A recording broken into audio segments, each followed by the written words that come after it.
Coming up, the Tony Award nominations are in. A lot of things that might have been really competitive in other years don't even have a chance this year, and that's a little unfortunate, but it's a nice problem to have. Look at that. I mean, this is another great category, except for George Clooney, who I thought did an absolutely terrible job, and good night and good luck. I think you could just blindfold me, give me a dart, whichever it hit, I'd be happy. Because these are all terrific plays.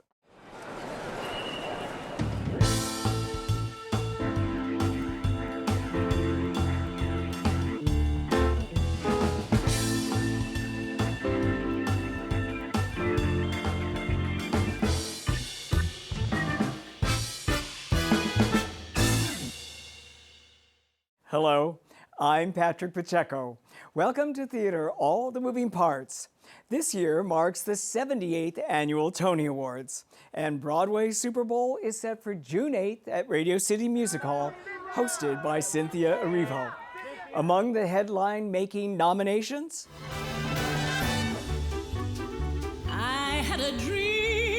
Audra McDonald earns her record-setting 11th Tony nod for her role as the indomitable Madame Rose in Gypsy. This child is going to be a star.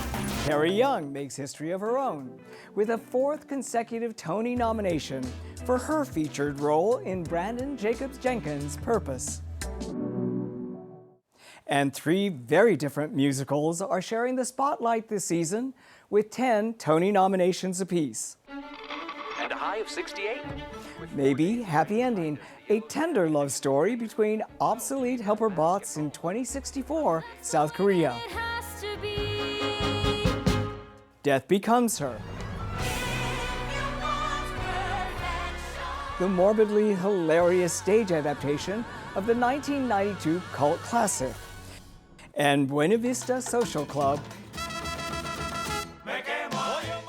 a rhythm-soaked celebration of Cuban music in a dazzling recreation of the legendary Havana nightclub. Joining me to break it all down are critics Helen Shaw of The New Yorker and Adam Feldman of Time Out New York. Also with us is Jan Simpson, theater journalist and host of the Broadway radio shows Stagecraft and All the Drama. Welcome, Jan. Welcome, Adam. Welcome, Helen. What a season it's been. It's been a season of robots, corpses, people banking on eternal life, reincarnated entertainers, and even a demo Gorgon. Well, let's get into it, and we'll start with Best Musical, which is really arguably the only top award that means a lot at the box office, that really translates into ticket sales. And we'll start with Buena Vista Social Club with 10 nominations, Dead Outlaw with 7, Death Becomes Her again with 10, Maybe Happy Ending, 10, and Operation Mincemeat, a stingy 4. Jan, what strikes you about these nominees for the top award of Best Musical? A lot of them are really original ideas, which is fun, not based on TV shows or movies. With the exception of Death Becomes Her, and of course Buena Vista is based on an album. But it's fun to have really original works. And a diverse one, competition. diverse one at that. Helen? It is true that we are really a corpse forward season, which is interesting too because it means that you have a lot of difference in the music, so that you have a number of these have a somewhat, what would you call it, like a postmodern or a diegetic approach to the music. Like we saw last season with Stereophonic, you have people who are making music on stage where they are really making the music on stage, the Buena Vista Social Club, but also Dead Outlaw has this band on stage, which is, if there is a nomination, which there should be for most joyful drummer, the excitement of the drummer in Dead Outlaw is worth 10 corpses. And that, for me, also was another feeling of freshness, is that I think the type of music across these 5 is quite different, and isn't it kind of only Death Becomes Her that sounds like a traditional musical? Yeah. Is that fair to say? I don't know. Adam, I think one of the surprises of this season was maybe Happy Ending, which I think has a lot of momentum behind it for the top award. What do you think? Yeah, I think that maybe Happy Ending, which I saw again yesterday, is probably the front runner right now. It's beloved by critics, and also everyone that I know who's seen it has come away really charmed. And as you say, it is an original musical. It's an original story, a completely original score in different modes. And as you say, there are diegetic moments where we see these flashbacks to a fictional jazz singer who performs jazz songs in the context of the show. And there's a moment when the orchestra is also on stage. And it's time you knew I love Jenny, and Jenny's in love with me too. It's also a beautiful, physically beautiful piece. So Dead Outlaw has fewer nominations here than 3 of the other shows, but that may be a little misleading because it's not as big a production, so it's not going to be as competitive in some of the big design categories. But I think there is a lot of affection for Dead Outlaw too. So for me, right now the race looks to be between those two. What's fascinating is that Maybe Happy Ending was nurtured by a foundation in South Korea and was developed in South Korea prior to having productions in Japan, then at the Alliance Theater in Atlanta, and now on Broadway. But it does strike the importance of foundations to nurture new work. And Dead Outlaw started as an Audible production downtown in the Village. So again, it emphasizes how much is nurturing these musicals in development as opposed to, say, Death Becomes Her, which is a $30 million plus musical that comes straight to. And isn't that also the only one that has a sort of conventional path? So, at this point in New York theater, a conventional path is starting downtown and going uptown. So, I suppose actually saying Dead Outlaw and Buena Vista started downtown, that is unsurprising. And Operation Mincemeat, which I saw in London before it came here and then saw it again here. And I think that the sort of the virtue of smallness, the virtue of knowing how to make a show above a pub, actually read in a space the size of a Broadway theater. You actually see, I think, again, a lot of these musicals trying to work through that. If we started somewhere small, how do we get big? And the ones that succeed more and less at doing that. At least Death Becomes Her was sort of designed for the size space it was in, Yeah, and it it was- fits there, and it looks great there. Right, but Dead Outlaw and Operation Mincemeat and Maybe Happy Ending are very small shows. Yes. And I mean, they have small casts, small orchestras, and and you feel that there's an intimacy in those shows that's very effective. They're all really great stories. Especially Operation Mincemeat just has a terrific story that's, I think, very well told. We should probably move on to Best Revivals, and those are Floyd Collins with 6 nominations, Gypsy with 5, Pirates Penzance, a lonely 1, and Sunset Boulevard, sort of with the most nominations, 7. Jan? I don't know what to say about the best revivals category. There are real strong partisans for Sunset Boulevard, and there are real strong partisans for Gypsy. And I imagine it's going to be between the two of them. Where do you fall? I guess I'm a Floyd Collins girl. I think it actually, I'm going to disagree. I mean, at least my experience was different. I thought it was a very strong year for musical revivals. There are only 4 nominations in both revival categories because there were only 7 candidates in each category. The category shrinks down to 4. I actually think that there were at least 2 other revivals this year that could easily have been in contention here. And both of them, in fact, Once Upon a Mattress and Elf, were both very well received and very well reviewed. Both of them actually got better reviews than Floyd Collins overall. But Floyd Collins is, of course, a caviar taste for a lot of nominees. Caviar is a good term to put it. I got the impression in watching Floyd Collins, the beauty of the score kind of matched the feeling that I was feeling with Old Friends and the level of Stephen Sondheim excellence in songwriting. Is that what struck you, Helen? Oof. No, but I Not with Floyd Collins. Because I find the music of Floyd Collins ecstatically beautiful. I just know it's my lucky day. I think that the sort of the marriage of the Appalachian sound and this sort of incredibly rich discordancy in the orchestra. I could listen to the music and tune out the lyrics for the entire show. But then you go and see old friends, and you see the sophistication of the thinking in those lyrics. So, Adam, where do you fall? I What's do your think it choice comes for down this to award? Gypsy and Sunset, and I think that the nominators seem to favor Sunset. Sunset got a nomination for Best Director of a Musical, for example, and George C. Wolfe did not for Gypsy. I think that George C. Wolfe should have gotten a nomination for Gypsy, but that's been a divisive issue. Some people don't love this production. Some people are traditionalists for the Jerome Robbins staging. That might hurt Gypsy in the long run. And so what I do you think, think? I think Sunset it does have the advantage in this category. You vote, right? Yes, but only, we both vote, but we're 2 of 840 voters. That's true. But a crucial too. As members of the from New York. I'm not saying who Drama I'm Circle. voting for, but I think that the momentum seems to be more in favor of Sunset. Helen, do you want to make a choice here? A choice? Oh no, I wouldn't. I would never choose. They're all my children. Is it perverse to say that even though I do not particularly like this Sunset Boulevard, I still think it is something to celebrate, that it is audacious. And so, am I a Jamie Lloyd girl? Half of the time, yes, and half of the time, no. I saw he did a seagull that is one of the finest seagulls I've ever seen. He has a touch for these sort of like intimate, over-mic'd moments that few can match. I thought this Sunset Boulevard was ridiculous, but I would rather be excited about. I'm always happy to see something which is out of the box. I It's guess. certainly out of the box, and it did mark a stunning debut by one of the next members of the next category, which is Best Performance by an Actress in a Leading Role in a Musical.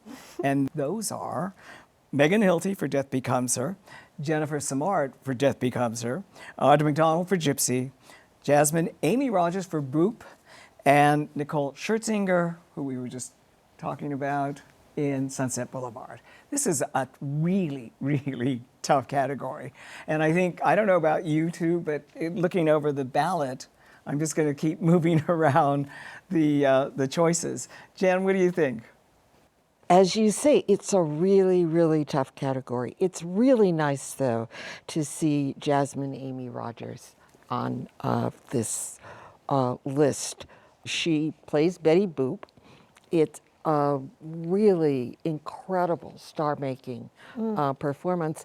Well, she's just carrying that show on her little shoulders. And she's among the youngest of the nominees, along with Lewis McCartney in Stranger And, Things, yeah. and also Sadie Sink. And I wonder if she might become kind of a front runner to anoint, the future people who are tired of battling between Audra and Nicole. It is nice to see that both the women from Death Becomes Her got there, so that there'll be no battling behind, backstage.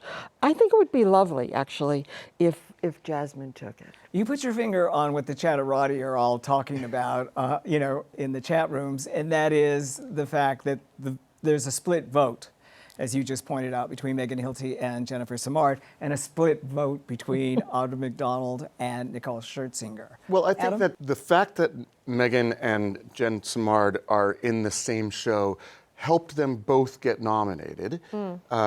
Because it felt weird. I think it would have felt weird for nominators to nominate one without the other. But I think it's going to hurt them in terms of winning. I really do think it comes down to the year has all been about Audra versus Nicole. I think Jasmine is a potential spoiler. She is new, she is fresh. The show, if it continues to run, needs as much help as it would get from a Jasmine win. And Audra McDonald, of course, already has 6 Tony Awards. This would be her 7th. For me, personally, it's clear to me who should win this award, and that's Audra McDonald. But she already has 6 Tony Awards. Do you really think that works against her? I think it does. I think in a very competitive year, when all else being equal, you're trying to figure out who to vote for. Are you torn between all the nominees? I'm not torn, but that's because I have the like luxury of just choosing which way my heart goes, which is there was one of these experiences which I felt like I'll be telling my non-existent grandchildren about. I would have to very quickly have kids. But Audra and Gypsy, like it felt like I had been waiting for a circle to be completed the whole time I was watching it. I mean, it was totally devastating, and that even when other performances are powerhouse or capable of carrying a sort of goofy show or whatever, those are all some of the tasks of being an actor. But I think being a comet-like appearance in the sky that will mark a year out in your long life is only Audra did that. You're for me. bringing up a really good point, which is degree of difficulty. Yeah. And there is no greater degree of difficulty among these roles Yes. than Madame Rose. Right. We'll look at the degree of difficulty in the next category, which is best performance by an actor in a leading role in a musical. Darren Criss, Maybe Happy Ending. Andrew Duran, Dead Outlaw. Tom Francis, Sunset Boulevard. Jonathan Groff, Just in Time. James Monroe, Iglehart, A Wonderful World, the Louis Armstrong musical. Jeremy Jordan, Floyd Collins. This one is wide open for me. But I do think, I mean, again, maybe it's just bias because I just saw it again, but what Darren Criss does in Maybe Happy Ending, I think is really special. There's a whole physical vocabulary that has to be developed for that role.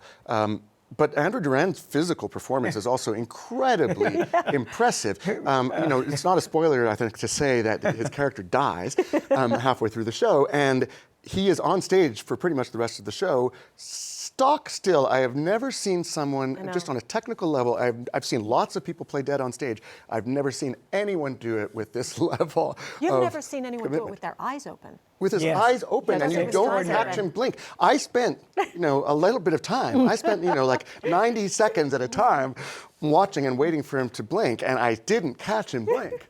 I mean, it is. I don't know what kind of meditative state he's putting himself into on stage, but it's very effective, and he's terrific in the other part of the show as well, where When he's actually alive, and yeah. singing, and creating this desperate loser of a character. Well, I thought all along it was going to be Darren Criss for all the reasons you said. But maybe it will take a lot of voters going back to see the show again, as you just did, because it was all the way in the fall. And there have been a lot of other performances since then that have also been impressive. Andrew Duran's performance, Jeremy Jordan, I thought was the best that I've ever heard him be, and that was impressive. And then there's the fact that people just love Jonathan Groff. So, I mean, again, because he won last year, do you think that kind of works against him? He won for Merrily We Roll Along, taking a very unlikable character and making him very tolerably understanding, let's just put it that way. Here he also takes a fairly unlikable character. If you kind of look at Just in Time, he's not a particularly nice person. But the way that Bobby Just in Darin. Time is structured, and it's very clever this way, is that begins and ends with Jonathan Groff as Jonathan Groff, Yeah. the actor playing to the audience and playing himself to the audience. And so it makes use of our adoration for the audience's adoration for Jonathan Groff. It transfers that into the character the way that Merrily did so effectively as well. This year, he's great in Just in Time, but it's a different kind of role, especially since he's playing himself. It doesn't feel like it's as much of a stretch as last year's was. And this year, again, there are just so many options that I would be surprised if he won, although I think he's terrific in Just in Time. Helen, before we moved on to the featured categories, do you want to say anything about your choice About the guys. about the guys? I am going to just, okay. What a great list of people. I have to say, I wouldn't, it's tricky because I do find myself a little bit corrupted by loving or not loving a show. And Iglehart's performance in Wonderful World was a very large swing in that he was doing an impression for the entire show and yet was also aging that impression as he went. Yeah. And that's pretty impressive. We get people who do impressions all the time. Bobby Darin's Bobby Darin's Bobby Darin. But this was actually something where he was sort of tracking him as he got older. And you listened to the timbre of his voice change. I thought that was, I genuinely thought that was really startling and impressive. That's pretty hard. Good. I'm glad you brought him kudos. Before we move on to Best Performance by an Actress in a Featured Role in a Musical, Natalie Venetia Belcon, Buena Vista Social Club, Julia Nightel, Dead Outlaw, Gracie Lawrence, Just in Time, Justina Machado, Real Women Have Curves, and Joy Woods in Gypsy. What do you think? I think ultimately for me it comes down to two competitors. One of them who I think is going to win, which is Natalie Venetia Belcon. I think that people love that show, and I don't think it's going to win Best Musical, and I think that the people are going to want to give it things. And she's also the leading performer. She could have been in lead, and no one would have, been angry about it. She is very good in it. It's delightful to see her in this role. She's playing a very dignified, very difficult woman. When she's best known for having played Gary Coleman in Avenue Q, which could not be a more different role. So it's exciting to see her stretch like this, and I think she does it beautifully in this show. My choice would probably be Justina Machado in Real Women Have Curves. I think that she is giving a masterclass in old-fashioned musical comedy, how to hold an audience, how to time things out, how to create a lovable character that carries the show along, that you're excited to see make funny jokes. I also think that this is a musical that has been deeply underserved in the nominations. Do you think that's also true for you, Jan, as well? Real Women Have Curves. Do you think, like Adam just said, it's underserved? It's a very traditional show. I do think if it had opened earlier, it might have gotten more attention. This is a difficult category, not in terms, I agree with Adam that it's probably going to be Natalie Venetia Belcon, but this category and featured in for the men as well, it's difficult to support and not overshine and still stand out. It's a real trick to do this kind of performance well, and I think all of these women did. I think also there's a degree of difficulty that's different for Joy Woods in Gypsy, because that role has been done so many times before. People come to it with a preconceived notion of who the character of Louise, she's playing the daughter of Madame Rose, the actual title character, she is Gypsy, and it's difficult to make people see it in a different way, make it your own. Yeah, I mean, speaking of seeing it again, I was so much more impressed with Joy Woods the second time around. I saw such growth. And that just happens in the course of a show. People settle down into their roles. Yeah. And likewise with Dead Outlaw, I didn't notice Julia Nightel as much as I did the second time around. And you just described what a featured performer does support. I'm actually, right before we started taping, Adam, you were talking about Julia's performance. Can you rehash some of that? 'Cause for Julia your point Nightel. was very technical and I think because apt. I was so impressed last year as well as this year with just her musicality, her musical ability.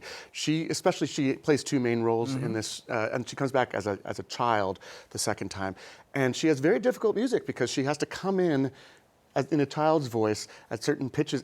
She hits everything so cleanly and so crisply. It's thrilling in a small way. Like if you love that kind of thing, it's so accomplished. What do you think the surprise will be, Helen?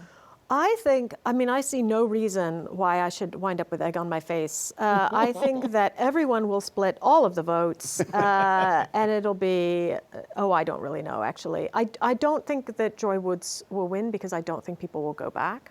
I just think that the sort of the recency bias is the most relevant thing that seems to be a good predictor. I was really struck by Real Women Have Curves, and I thought Machado's performance was astonishing, really. And this is, my own taste is so opposite to to the music in that But show. we agree with on this one. And it is, and yet you're looking at just finely gradated, charismatic humor just in every second. That for me, I'll back you up on that. Real Women Have Curves is struggling at the box office, and so is some other shows like Boop as well. I think what is at least hopeful is that they will have a life after Broadway, whatever happens on Broadway. And the Tonys will help in that way. Even if it just wins one Tony Award, it can be marketed as a Tony-winning musical. And speaking of Tony-winning performances, we're going to go on now to Best Performance by an Actor in a Featured Role in a Musical. And those are Brooks Ashmanskas, Smash, Jeb Brown, Dead Outlaw, Danny Burstein, Gypsy, Jack Malone, Operation Mincemeat, and Taylor Trench, Floyd Collins. Jan? Well, there's no question for me that it should be Danny Burstein. I just thought I'd never seen a Herbie who was so nuanced. I thought he was just perfect in the role. I think there's a chance that people are going to go with what the Olivier did with Jack Malone for his one song. Dear Bill. I know I just miss you. Even now I still miss you.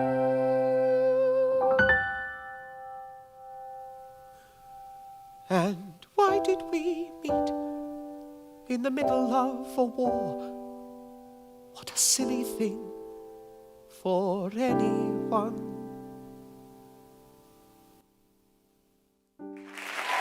That song is the thing that people remember from Operation Mincemeat.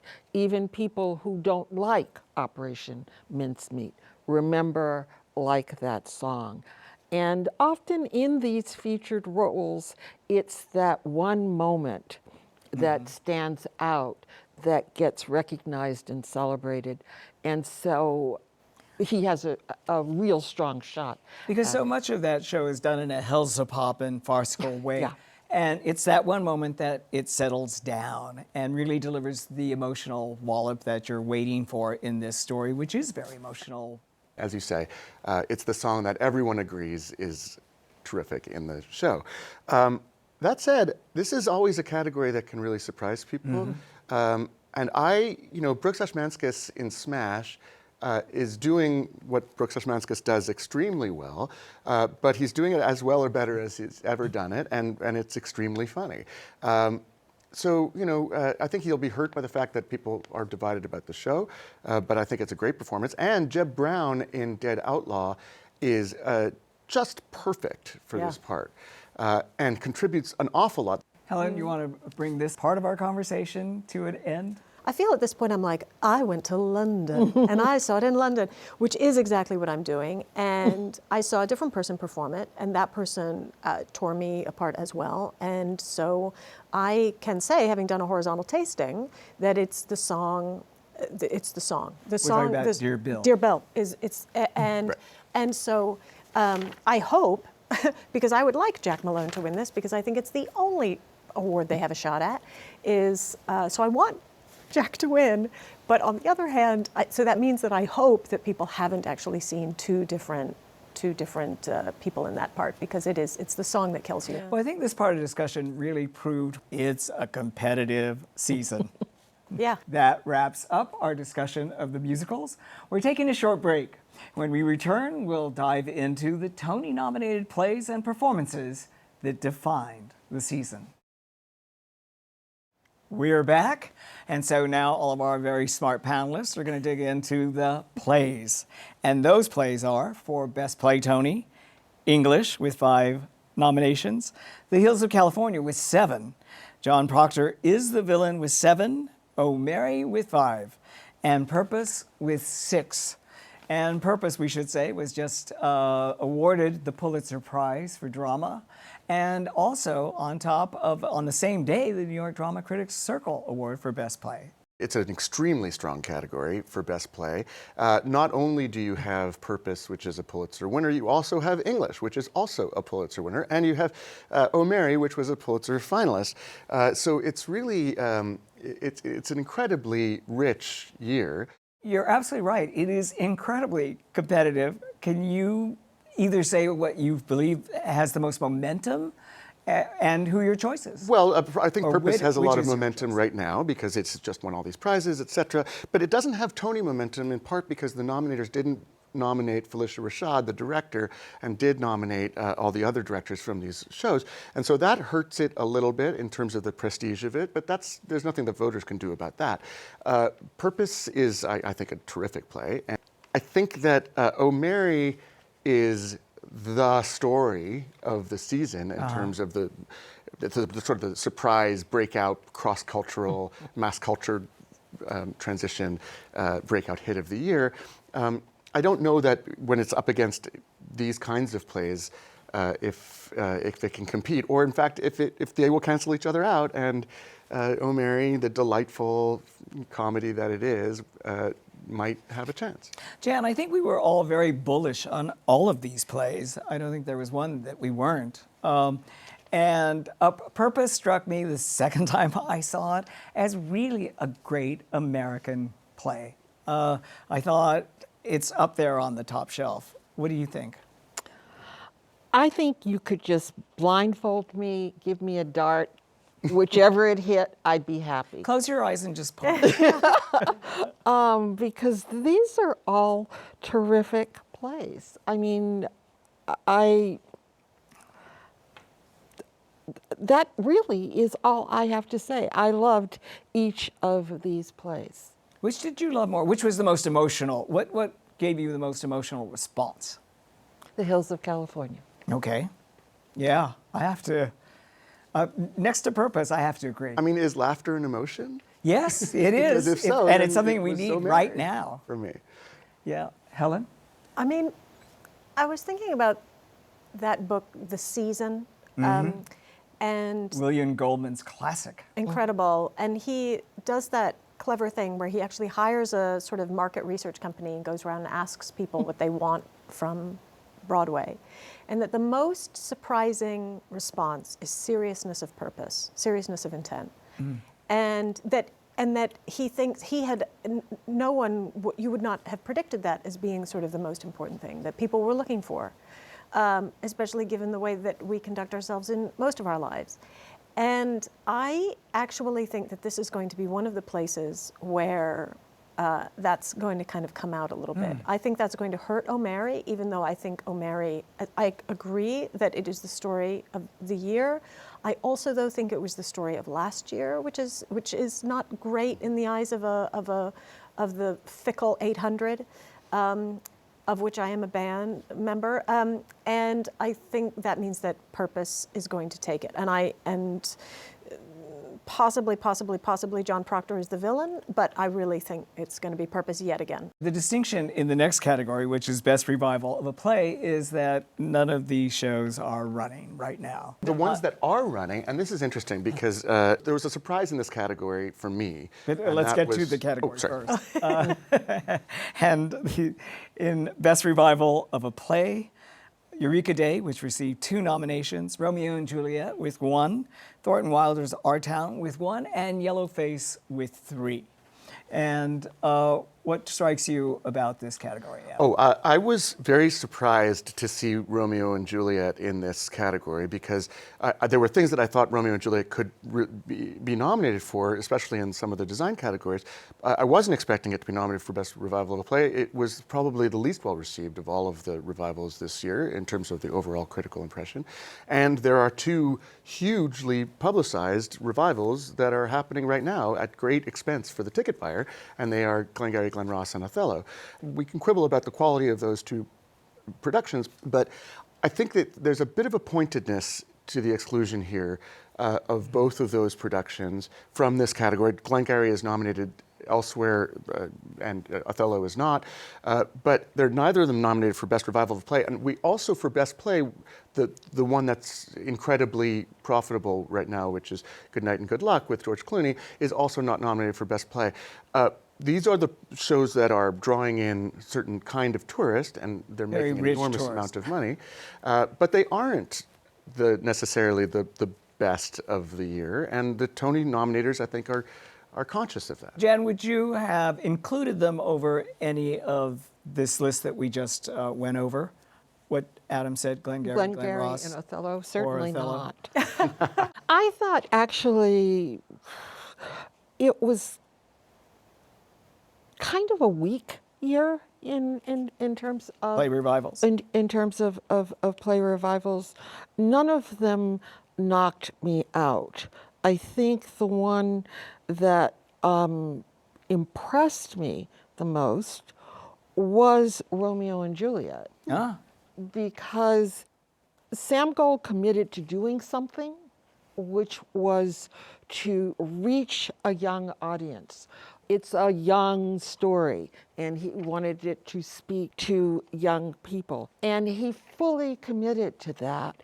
And I thought it was, if you are judging a revival by what it sets out to do, I think of all the revivals, this one completed its mission. the two stars brought them in, brought the audiences Just to be clear, in. I think that it will come down to Eureka Day and Yellowface. They offer very different things. Eureka Day is basically a new play as far as most Tony voters are concerned. And Yellowface was more of a revival. Yellowface is a show that has come to be more appreciated than it was in its initial run. I know that it was on the New York Times list of the best plays since Angels in America. So it's gotten some cred there. I was very happy to see Yellowface get the most love of the nominated revivals. What do you think, Helen?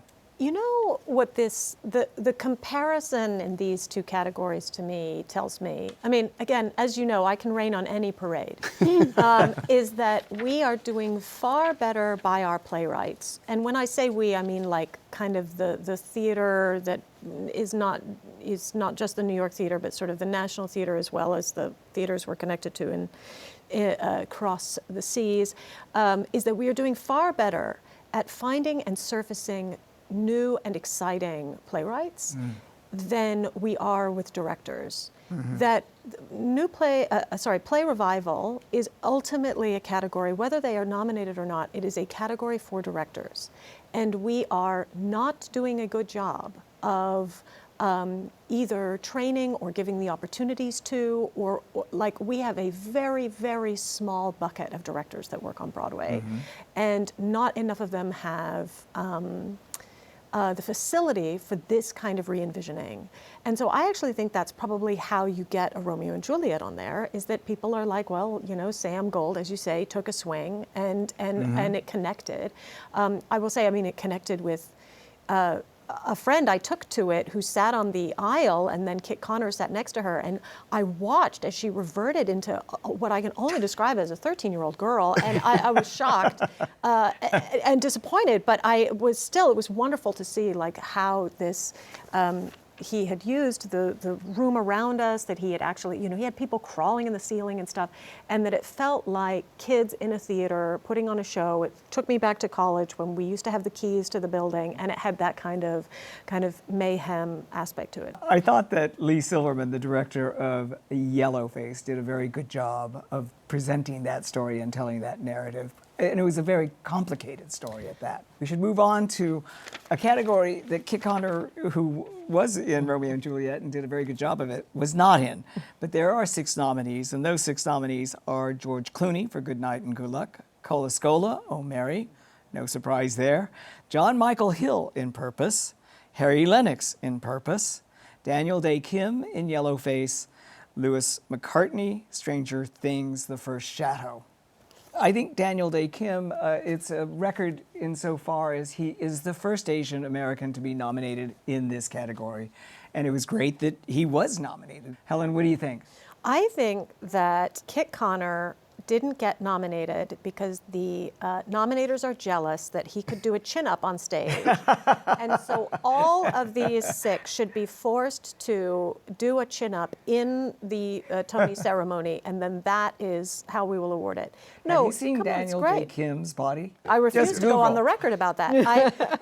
I look at that. It's I mean, this is another great category. I will just mask off. I love award season because I can be such a grumpy little raisin of a person for most of the year where I'm like, everything is terrible and life sucks. And then you get to this point and you look back and you realize it's just been a cornucopia, except for George Clooney, who I thought did an absolutely terrible job, and good night and good luck. And so looking down the list from that, I think it's pretty exciting. For me, it's, I mean, in the same way that I didn't say this about Jasmine in Betty Boop, to me it's John Michael Hill, because that to me is a star-making performance. It is also a performance which seems to be doing very, very little, but is actually extraordinarily charismatic. I agree with everything you said. John wouldn't be my first choice in this category. My first choice in this category would be Cole Escola. I think it is just a fantastic theater-filling, season-filling performance. And I don't think that O'Mary is going to win for Best Play. I do think that Cole is going to win for Best Actor. It's delightful to have him in this, to have them in this category, because Cole is non-binary, and so they could have chosen either actress or actor to compete in this year, playing a female part, but a non-binary actor. I think Cole will win. And again, there's something interesting to me about a season where Denzel Washington and Robert Downey Jr. and Jake Gyllenhaal and Kit Connor are all on stage and are not nominated for the Tony. The nominators, I think, have made very good choices. And I'll just say also that Louis McCartney in Stranger Things, I think there's a lot of problems with that play, but I think that Louis McCartney is doing a spectacular job of keeping that show together. And he's only 21, I think. He's young. He's very young. Jan, does this category make you less grumpy? And I totally agree with Helen. I'm sorry, George. I don't know how George Clooney got in here. I really, really don't. He was going to come to the award ceremony anyway, so they didn't have to nominate him just to get him in the room. I thought Louis McCartney was incredible, except that for me, it's a one-note performance. And he's magnificent in that one note, but it's one note. I think it is between Cole and John Michael Hill, and I think probably it's going to go to Cole. And who can regret that? Who can be sad about that? Yeah, I mean, we must say that Harry Lennox is terrific. Again, seeing the show for the second time, I was so impressed with Big Daddy. I mean, it's a Big Daddy performance, and a sympathetic performance to somebody that you just do not like at all. And moving on to the next category, which is Best Performance by an Actress in a Leading Role in a Play, which Cole Escola could have been nominated in, but was not. But the nominees are Laura Donnelly, The Hills of California, Mia Farrow, The Roommate, LaTanya Richardson Jackson, Purpose, Sadie Sink, John Proctor is the Villain, and Sarah Snook, The Picture of Dorian Gray. This is a terrific list. I was happy to see all of these women be recognized. Was Mia Farrow a surprise to you, Jan? No. Oh, okay. No. For me, from the moment I saw The Roommate, she was just so charming. And it's been a long time since she's been on stage, and she was so totally comfortable on that stage. And she was comfortable against, it is her good friend, but the always scenery stealing Patti LuPone. And yet the focus kept coming back to Mia. I was particularly happy to see LaTanya Richardson Jackson on this list, playing the wife of this civil rights icon, and playing so many levels. I just thought that was, and again, she has been on the stage more recently, but this is the best role she's had. She knew it and she went with it. And then there's Sarah Snook, which is just an incredible, incredible performance. If you're going to give, which we did and which I championed, Deirdre O'Connell, you know, a Tony for her basic lip syncing of a performance. Well, I don't even know what you'd call this syncing that Sarah Snook is doing. She is playing 26 characters, and she is really playing all 26 of those characters. I thought it was one of the most incredible things I'd seen. Interacting with pre-taped video of characters that she played. I would say that Laura Donnelly was extraordinary in The Hills of California, playing two roles. I know how much you want your lassies to prosper. Don't make me come up with that. Prosper. Prosper. You want Prosper, go work in a bank. I want them to live, to soar, not dragged down by St. Bartholomew's or you or anyone. My girls are the Webbs. And the Webbs aren't 10 a penny. They only made one lot and they are here. They are right here. Maybe she didn't play 26, but she did play two roles and she played them extraordinarily well. I think if there is an upset, she might well be the upset. Helen, what do you think? I think there's not enough excitement about anyone other than Sarah Snook. One of the fascinating things about the acting categories and Purpose is that 5 of the 6 cast members were nominated, and unfortunately, Alana Arenas was not, and certainly deserved to be. Which brings us to the next category, Best Performance by an Actress in a Featured Role in a Play. And one of those 5 in Purpose is Cara Young. Thina Straza, John Proctor is the villain. Marjan Nishat for English. Jessica Hecht for Eureka Day. Tala Ash, English. Cara Young is, this is her 4th year in a row of being nominated in this category. She won last year. She's the Thelma Ritter of the Tonys. I don't know if anyone's going to get that reference. I got it. But, I got it. But yeah, she is the Tony's favorite featured actress in a play. And she could win again this year. It wouldn't be terribly surprising to me if she did win again. She is wonderful in that. I'm also sorry that Alana Arenas was not nominated. I think she was excellent in Purpose, but I can't quibble with any of these nominees really either. I think that Jessica Hecht has a chance here. She hasn't won before. She has put in her time. She is one of the 3 graces of the Manhattan Theatre Club, you know, and roundabout world.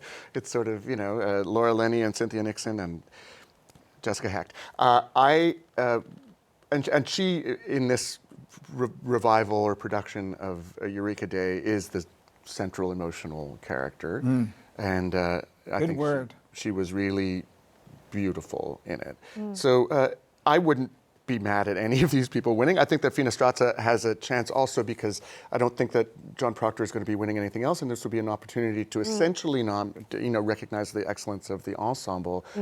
I think all the young women in this production are wonderful, and this was a category, unlike Best Actress in a leading role in a play, this was a category this year where there were so many possibilities to choose from that it's just heartbreaking that there have to be only 5. Jan, does a favorite pop up to you? No. I think, though, that perhaps the women from English, and maybe even Jessica Hecht, may suffer a little bit because their shows are closed. There is just such love in the community for Cara Young. You know, Cara's in her 30s. She may be out Tonying Audra in a few at this years. rate. It's almost like they should just like etch her name on the ballot and then put in other people. So I think she has a good shot. What jumps out to you, Helen? What jumps out to me is that, to bring it back to the kind of playwriting we celebrate and love and are good at right now, I just finished teaching a class called Theater Now, pretentiously, and it was about shows from the last 10 years. And again, we were reading plays that were about ensembles of women. sort of from the Dance Nation forward. And this is something that our current playwriting community is incredibly interested in and good at. This isn't even my favorite John Proctor is a creep play of the last 2 years. There was another really wonderful one called The Good John Proctor by Talene Monahan that was off Broadway. So there is this, there's a kind of a groundswell of this type of writing. And I think that's why we keep you were saying, the role wins. And I think that that's why we're just overwhelmed by these spectacular roles. And I can only celebrate that. That's only a good thing. And not to give short shrift to the next category, because we are running out of time, Best Performance by an Actor in a Featured Role in a Play. Glenn Davis, Purpose. Gabriel Ebert, John Proctor is the villain.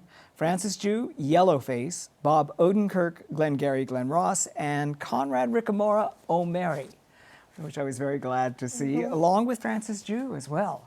Both of them doing really good work for a long time, and they've been recognized. Yeah. This is a less competitive category for me than actress for some of the reasons maybe that you mentioned. Yeah. I would love to see Francis Jew win in this category, and it would be a nice way to reward Yellowface or to pad its win if it wins for Best Revival. But then, again, I enjoyed all of these performances. I can't be mad if any of them win. Yeah, and Glenn Davis, I think, is giving an under-recognized performance. I agree. I was so impressed with him, and I didn't know his work at all. And we're talking about the degree of difficulty, and that what he is called upon to do in the course of Purpose is pretty impressive. Jan? I was charmed by Conrad Ricamora because I'd never seen him do anything like this, and it's a tricky role, and he's wonderful in it.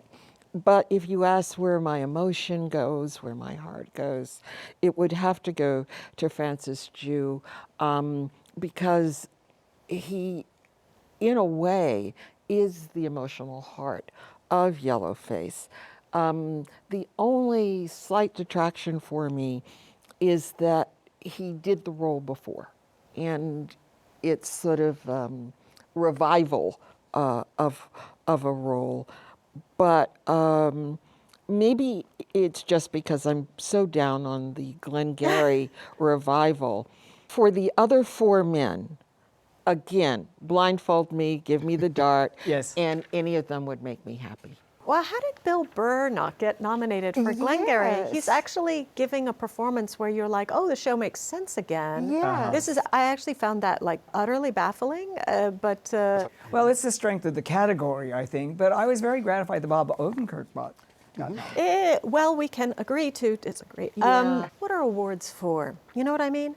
And I think that sometimes what awards are for is to mark moments of great collaboration. Because I think without Francis Jew, you don't actually get some of the David Henry Wong greatness. Like, I actually think that this is one of those performers who is a great enabler of the person who writes parts for them. And I think that you're actually kind of seeing two elements leaning on each other there in a really beautiful way. And so to me, that elevates it beyond like, was this a good performance? People are giving good performances all over the place. You can't swing a cat without hitting someone doing great work. But that's why I was annoyed about Bill Burr, is because that actually, I could see the play beginning to lean on him in this way of like, yes, the sound of the play, the energy of the play, it makes sense in him, and it makes the play, for me, move out of being an antique piece and being something which is now and present. And that's what I think Francis Jew has been doing for David Henry Wong for literally decades. So when it comes to sort of what are these things for, is it just to say, oh, you did a lovely job, or is it to kind of, get something written in stone for once that says, this has to be noticed and remembered? I think that's a great note to end on. I think what our awards are for is for collaboration. I think that is the mother's milk of the theater. And I thank you all so much for delving into this with such perspicacity and intelligence and humor. So thank you so much for joining us, and we'll see how all this turns out on June 8th. Thank you. Thank you you. for having us. Great chat. And thank you for joining us. We look forward to bringing you more fascinating conversations with creative talents who live and work only to astonish us. Be sure to download the new CUNY TV app to watch all of our exciting and provocative shows, also available on YouTube.